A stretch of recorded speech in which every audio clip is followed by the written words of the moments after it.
वक्त इंपॉर्टेंट है। अभी जिस अंदाज में जिस तरह से वॉर प्रैक्टिस को अंजाम दिया जा रहा है, इसीलिए उस पर कई तरह के सवाल जहन में आते हैं। एक अहम खबर आ रही है, ज़पोरिजिया एटमी प्लांट पर रूस का बयान आया है।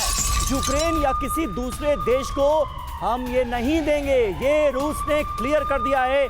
ज़पोरिजिया न्यूक्लियर पावर प्लांट को लेकर ये रूस का बड़ा बयान। ज़पोरिजिया न्यूक्लियर पावर प्लांट यूक्रेन या फिर किसी दूसरे देश को नहीं दिया जाएगा, ये क्लैरिटी दी गई।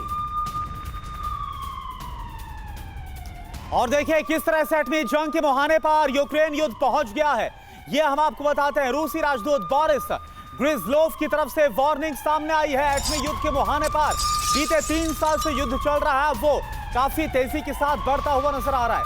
बेलारूसी एटमी हथियार का प्रयोग संभव है, ये बोरिस की तरफ से कहा गया है।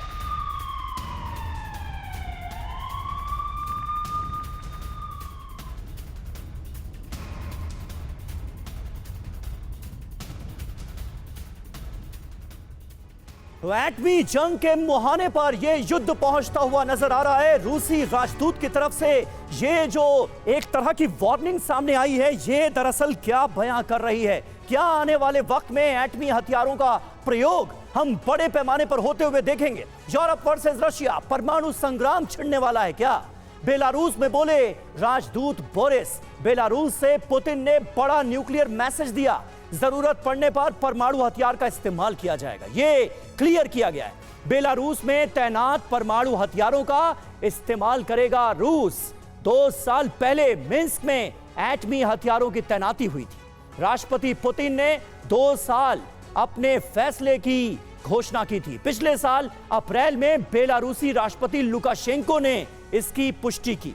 बेलारूस में कई दर्जन परमाणु हथियार तैनात किए गए हैं और अहम खबर है ये। इस पर अपने खास मेहमानों का एक बार फिर हम रुख करना चाहेंगे। एम्बेसडर त्रिपाठी, किस तरह से आप देखते हैं इस खबर को? जब से जंग शुरू हुई है तब से इस बात के आसार इससे पहले भी कई बार जताए गए हैं कि परमाणु हथियारों का इस्तेमाल हो सकता है, एटम बॉम्ब का इस्तेमाल किया जा सकता है। क्या अब युद्ध के इस मुहाने पर आपको लगता है कि यह संभव है, यह मुमकिन? देखिए, मुझे नहीं लगता कि अभी भी वो स्थिति आई है जब परमाणु युद्ध शुरू होगा, क्योंकि उसके 2 कारण हैं।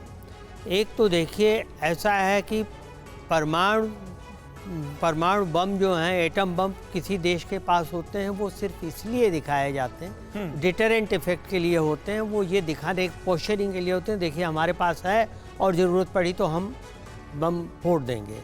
तो रूस ने ऐसा किया, फ्रांस ने भी उसके जवाब में ऐसा अपनी सैन्य अभ्यास बढ़ा दिया है।